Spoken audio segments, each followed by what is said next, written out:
The figures speak for themselves. Today, China is the second largest consumer of oil, just behind the United States.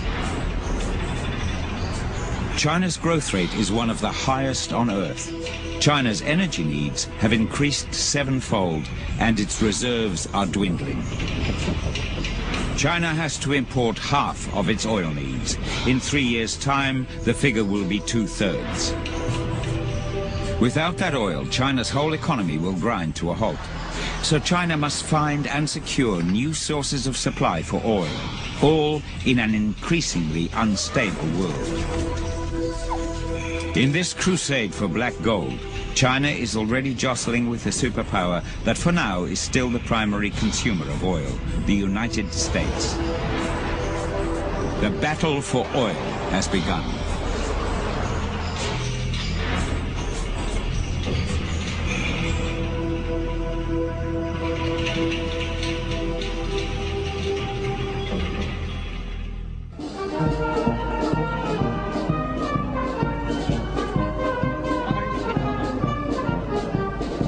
Beijing, April 2007, the 8th International Oil Technology Expo. It brings together all the major companies in the field. There are 30,000 visitors representing 42 countries. The companies at the expo offer everything from offshore drilling equipment to pipelines and the latest generation of supertankers.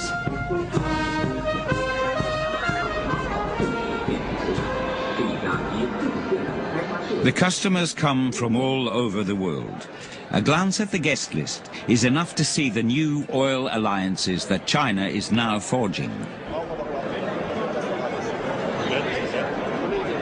Daily, or I can say annually, the business between China and Sudan is increasing and jumping. And I think in China here there is a huge opportunities.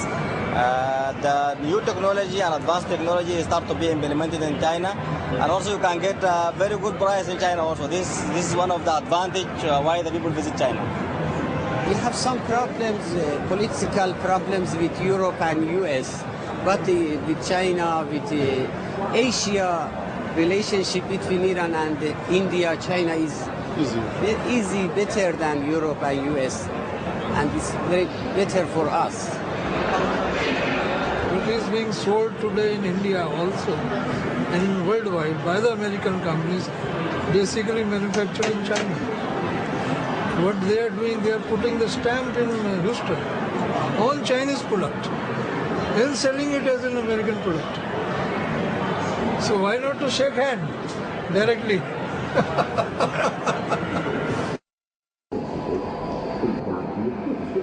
Zhao Ziming is the organizer of the expo. A former oil executive, he now heads the Equipment Manufacturers Chamber of Commerce. 每年4月份，我们这个展览会，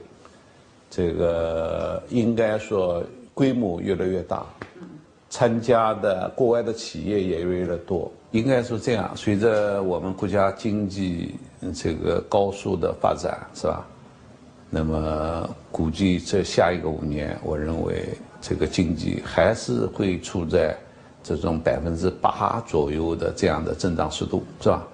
那么这样的增长速度肯定对能源的需求，从目前国内的石油、天然气肯定满足不了，所以还需要进口。当然，这个进口这是一个方面，但是另一方面，我们现在也还是要积极加强跟国外石油公司的合作。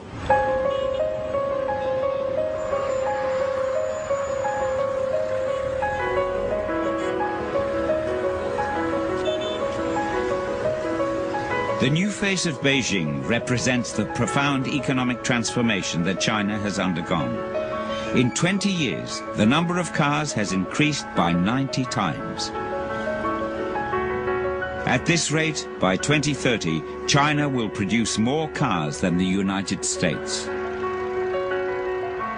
But China cannot yet cope with the energy demands of its own growth. Business and everyday life both suffer from electricity blackouts and shortages of petrol. Petrol queues are common. Taxi drivers have taken to waiting in line in the early hours of the morning.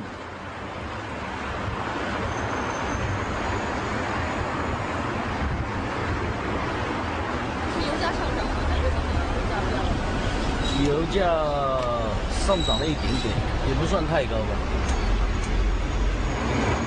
这是目前的困难吧？应该，广东省政府应该会处理的。哦，现在缺得很嘞，现在没有油啊。那肯定有啊，压力很大啊。像我们做出租车的，没油加，是不是排队浪费时间？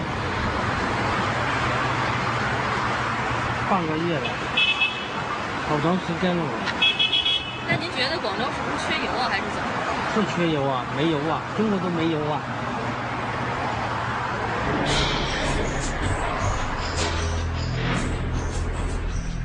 In the late 80s, 3 major oil companies, in effect an arm of the state, were set up to give China the financial clout to compete in the international oil market. China National Offshore Oil Corporation, CNOOC, China Petrochemical Corporation, Sinopec, and the largest, China National Petroleum Corporation, CNPC. They employ tens of thousands of people all over the world and hundreds of traders in London, Singapore and New York to buy the astronomical quantities of oil that China needs. Forced to find external sources of supply, China has launched a global campaign. It's interested in every country that has oil, but above all, in Africa.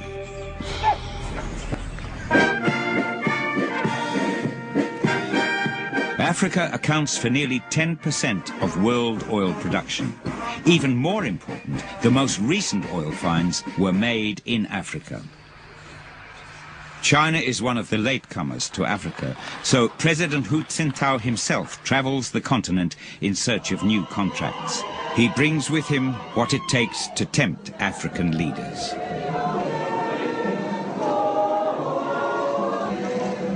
Chinese companies are very active in Africa.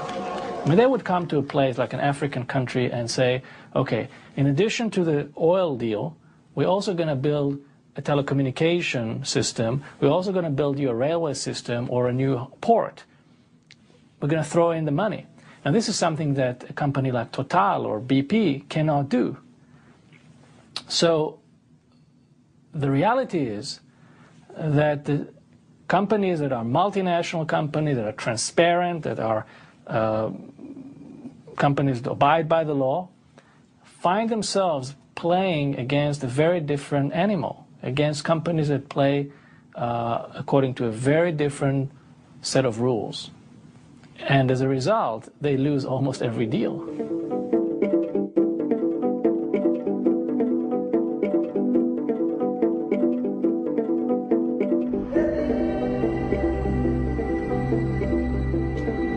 Chad joined the Oil Producers Club in 2003.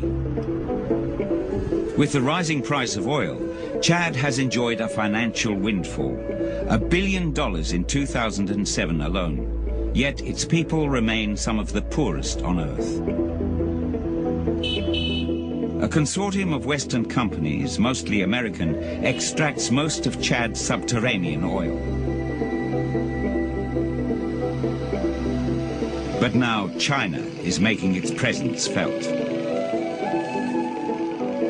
Contracts recently signed between Chad and China feature the increasingly familiar bonuses of major projects and road building.